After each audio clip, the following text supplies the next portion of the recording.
بسم اللہ الرحمن الرحیم اندازے نحمدہ ونصلی ونسلم علی رسولہ الکریم اما بعد فاعوذ باللہ من الشیطان الرجیم بسم اللہ الرحمن الرحیم وافوض امری الی اللہ ان اللہ بصیر بالعباد وقال رسول اللہ صلی اللہ علیہ وسلم تعلموا الفرائض والقرآن وعلموا الناس فإني مقبوض صدق اللہ وصدق رسولہ النبی الکریم اللہم صل علی سیدنا ومولانا محمد وعلی آل سیدنا ومولانا محمد وبارک وسلم۔ اللہ سبحانہ وتعالی کا بہت بڑا کرم اور احسان ہے کہ دین کی بات سننے کی نسبت سے ہم سب یہاں پر جمع ہیں۔ اللہ آپ سب کی اس حاضری کو، اس بیٹھنے کو، سننے اور سنانے کو اپنی بارگاہ عالیہ میں قبول فرمائے، اور ہم سب کے ظاہر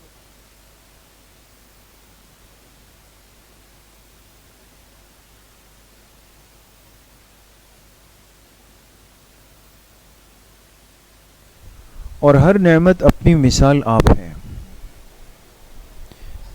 کوئی نعمت کسی دوسری نعمت کا نعم البدل نہیں۔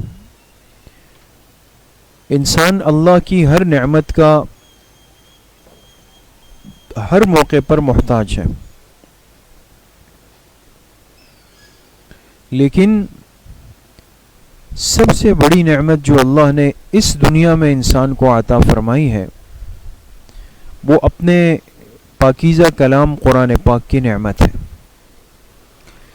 اس لیے کہ قرآن کریم کے جو الفاظ ہیں، قرآن کریم کی جو آیات ہیں، قرآن کریم کے جو کلمات ہیں، یہ کوئی عام نہیں بلکہ اللہ کی ذات سے ادا ہوئے، اللہ کی ذات سے نکلے ہوئے الفاظ ہیں، اللہ کے بولے ہوئے الفاظ ہیں، اللہ کے کلمات ہیں، اللہ کا کلام ہے۔ اس لیے جب بندہ قرآن کریم پڑھتا ہے گویا یہ اللہ کی باتوں کو دہرا رہا ہوتا ہے۔ ہم جب قرآن کریم پڑھیں تو یہ دل میں تصور کر لیں، استحضار کر لیں، اس بات سوچ لیں کہ میں وہ کہہ رہا ہوں، میں وہ لفظ پڑھ رہا ہوں، میں وہ کلمات پڑھ رہی ہوں، میں وہ صورتیں پڑھ رہی ہوں جو یقیناً اس کائنات کو بنانے والے اللہ پاک نے بھی ادا فرمائے۔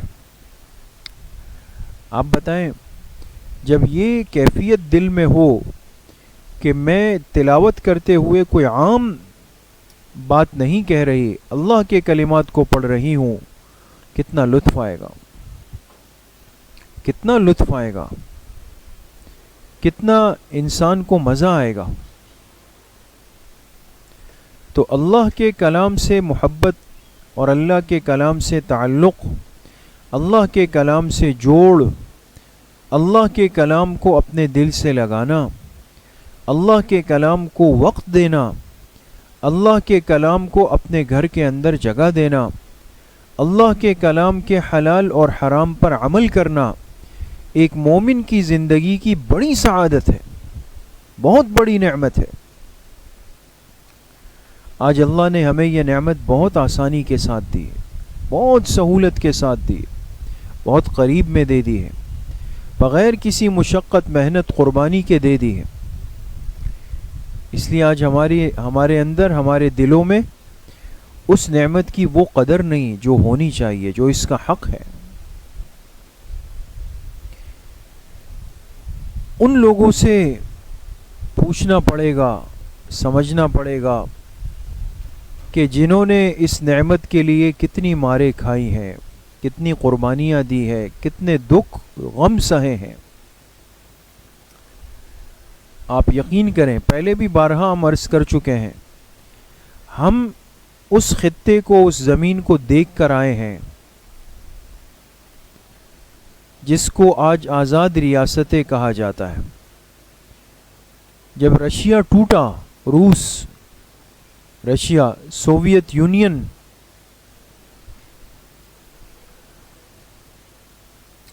اس کے ٹوٹنے کی وجہ کیا بنی؟ کہ انہوں نے روس کے اندر، رشیا میں کمیونزم کا نظام قائم ہوا۔ کمیونسٹ وہ ہوتا ہے جو اللہ کے وجود کا، معجزات کا، خرق عادت چیزوں کا، مغیبات کا، غیب کا منکر ہوتا ہے۔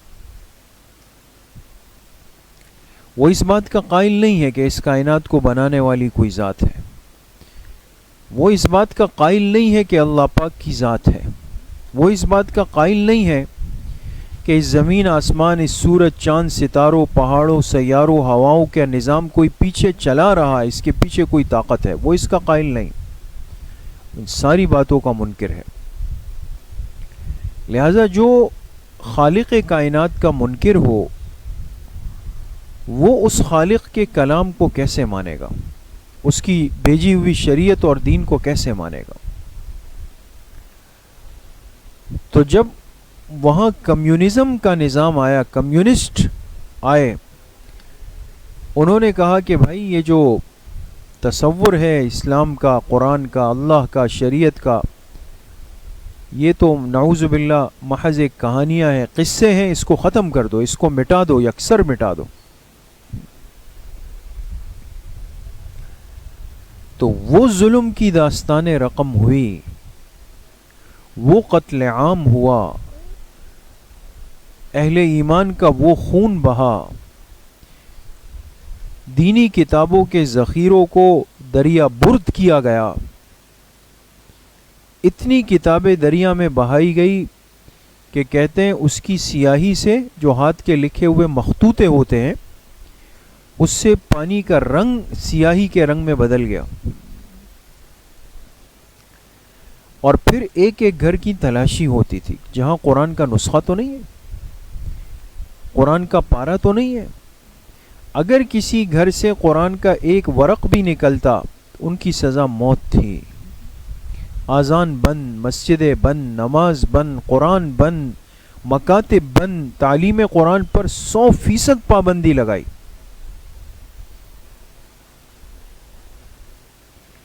اگر کسی نے آذان دی اس کو وہی مارا، کسی گھر سے قرآن کی آواز آئی اس کو وہی قتل کیا، اس لیے کہ وہ سمجھتے تھے کہ جب تک یہ قرآن اس امت کے پاس ہے، اس قوم کے پاس قرآن ہے، ہمارا نظام فیل ہے، ہم نہیں چل سکتے۔ لیکن ہمارے لیے سوچنے کی بات کیا ہے، آپ خود سوچیں کہ اس قدر ظلم، زیادتی، جبر، زبردستی، بربریت، یہ سب کچھ ہوا تو بظاہر تو ہونا یہ چاہیے تھا کہ آج رشیا میں دین کا نام بھی نہیں ہوتا، اسلام کا نام بھی نہیں ہوتا، قرآن کا تصور بھی مٹ چکا ہوتا، اذان کا تصور مٹ چکا ہوتا، لیکن ایسا نہیں ہوا۔ اس دین میں اللہ پاک نے یہ غیرت رکھی ہے کہ اس کو قبول کرنے والا وہ سب چیزوں کو پیچھے کر دیتا ہے، اللہ کی محبت کو آگے رکھتا ہے۔ انہوں نے وہ قربانیوں کی داستانیں رقم کی کہ انسان حیران ہوتا ہے۔ ان حالات میں بھی کتنے لوگوں نے اپنے بچوں کو قرآن کی تعلیم کے لیے تہہ خانوں میں، دیواروں کے پیچھے، ایسی ایسی سختیوں کے ماحول سے گزارا کہ انسان حیران ہوتا ہے۔ ہمارا سفر ہوا 2016-17 میں، ہم ازبکستان گئے۔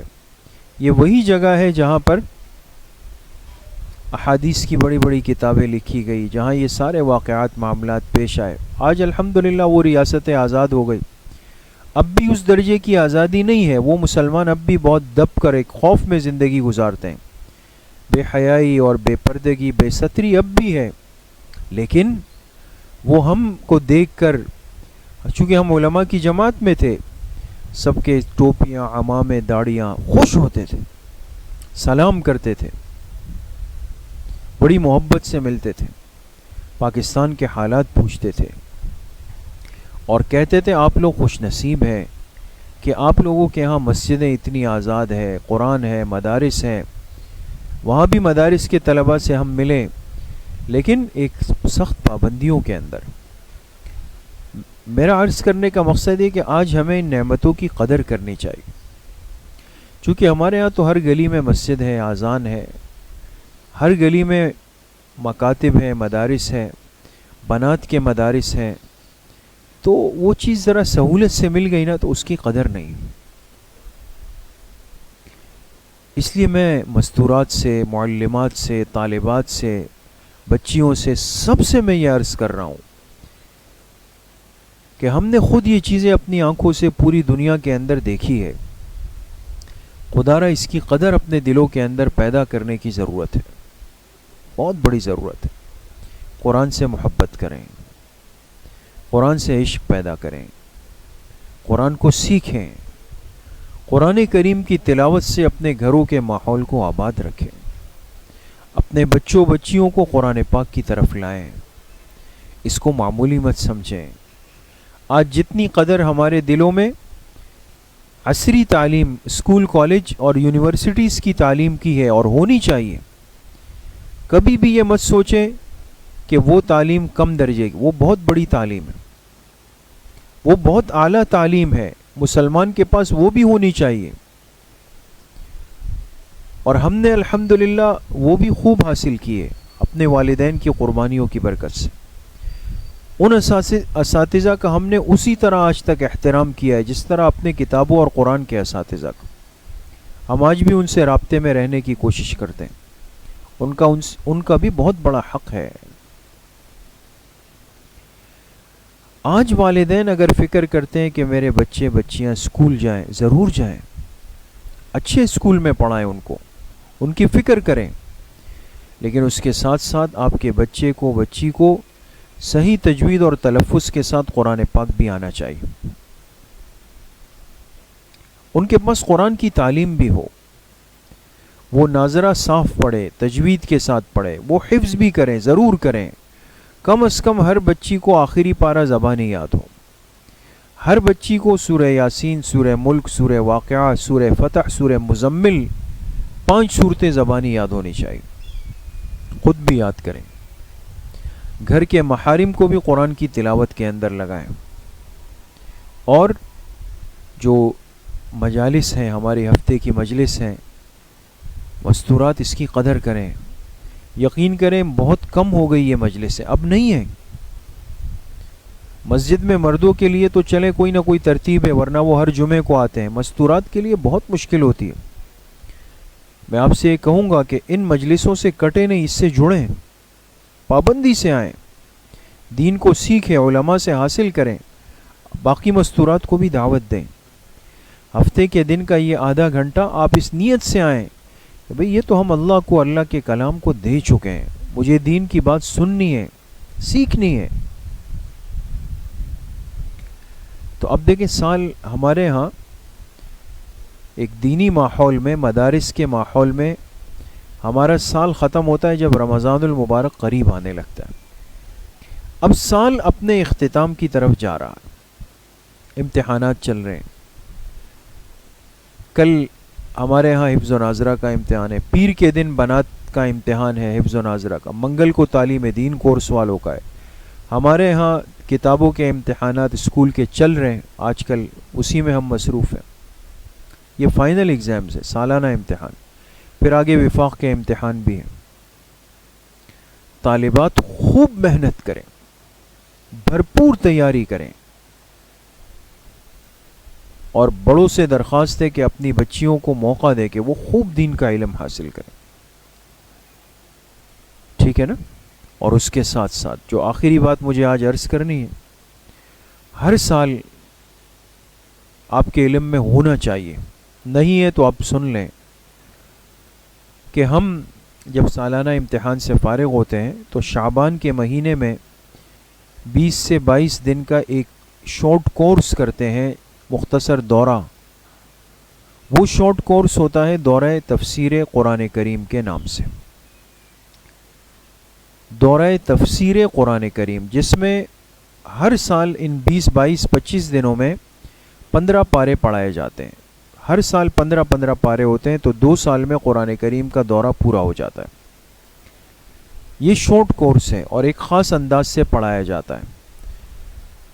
اللہ اکبر. حضرت مفتی صاحب نور اللہ مرقدہ چلے گئے. ہم ساتھ ہوتے تھے اور 15 پاروں کو تقسیم کر لیتے تھے. اللہ ہم پر رحم فرمائے اور اللہ کرے کہ ان کے وہ فیوز اور برکات اسی طرح ہمارے سروں پر رہیں, ان کی کمی محسوس نہ ہو. تو وہ سلسلہ یہ باغ دیکھیں ان کا لگایا ہوا ہے.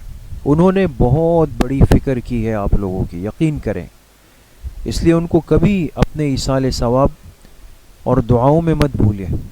ان کا بہت بڑا حق ہے ہم سب پر. زندگی وہ لگا کے گئے. تو اس سال بھی انشاءاللہ وہ دورہ تفسیر قرآن کریم ہوگا اور ضرور ہوگا, بھرپور ہوگا انشاءاللہ, تاکہ مفتی صاحب اور ہماری والدہ مرحومہ اور بڑے امام صاحب رحمۃ اللہ علیہ کا لگایا ہوا گلشن اسی طرح آباد اور شاد رہے. تمام معلمات سے, تمام طالبات سے, چاہے وہ حفظ و ناظرہ کی ہے, تعلیم دین کی ہے, وہ مستورات جو باہر سے تشریف لائی ہوئی ہیں, میری درخواست ہے کہ وہ دورہ تفسیر قرآن کریم میں ضرور حصہ لیں. قرآن کو سیکھنے کی بھی کوشش کریں. یہ موقع ہے. دیکھیں اساتذہ بالکل فارغ نہیں ہوتے, نہ معلمات فارغ ہیں, لیکن ہم صرف یہ فکر کر کے کہ بھئی یہ تھوڑا سا وقت چھٹیاں ہیں, چلو بھئی اس کو کارآمد بنا لیں, تھوڑا سا کارآمد بن جائے. آپ یہ تھوڑا سا وقت دیں گی نا, 8 سے 12 تک ہوتی ہے کلاس دورہ تفسیر کی. ابھی انشاءاللہ سرکولر ہم نے بھیجے, نگران سے درخواست ہے کہ وہ یہ سرکولر تقسیم کر دیں تمام طالبات میں بھی, مستورات میں بھی, دوپہر میں بھی, تعلیم دین میں بھی. اور پھر پیر کے دن, پیر اور منگل کے دن لسٹوں میں نام لکھ کر جمع کریں. اور مستورات سے میری درخواست ہے کہ آپ تھوڑا وقت نکالیں, خود بھی, باقی مستورات کو بھی متوجہ کریں, یا آپ کی بچیاں ہیں جو باقاعدہ یہاں نہیں ہیں لیکن ان کو داخلہ دلوائیں. 15 پارے اس سال, 15 پارے آئندہ سال. صرف 22 دن کا دورہ ہے, 8 سے 12 بجے تک کا وقت ہے. اس میں قرآن کریم کو سیکھنے اور سمجھنے کی خوب کوشش کریں. ٹھیک ہے نا. میں امید کرتا ہوں انشاءاللہ کہ سب اس میں بھرپور حصہ لیں گے, وقت نکالیں گے, اور اللہ کی ذات سے امید ہے کہ آپ کو بہت فائدہ ہوگا. ٹھیک ہے انشاءاللہ. تو رمضان سے پہلے انشاءاللہ اس کی دعا ہوگی, دورہ ختم ہو جائے گا. اور باقی دوبارہ یہ درخواست ہے کہ جڑے رہیں, ماحول سے بھرپور طریقے سے جڑے رہیں, اور ہفتے کی اصلاحی مجلس سے جڑے رہیں. آگے چل کر کوئی اور ترتیب بنتی ہے اس سے بھی جڑیں. اس دین کو سیکھ لیں, یقین کریں آپ کو زندگی کا حسن آ جائے گا, لطف سمجھ میں آ جائے گا. اللہ کریم مجھے بھی آپ سب کو صحیح عمل کی توفیق نصیب فرمائے. وآخر دعوانا ان الحمد للہ رب العالمین.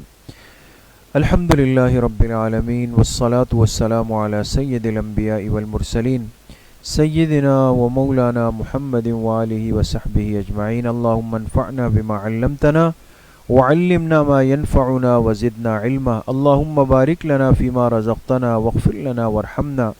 اللهم إنا نسألك علما نافعا ورزقا واسعا وشفاء من كل داء. اللهم إنا نعوذ بك من زوال نعمتك وتحول عافيتك وفجاءة نقمتك وجميع سخطك. وصلى الله وسلم على نبينا محمد وآله وصحبه أجمعين برحمتك يا أرحم الراحمين. السلام علیکم ورحمۃ اللہ.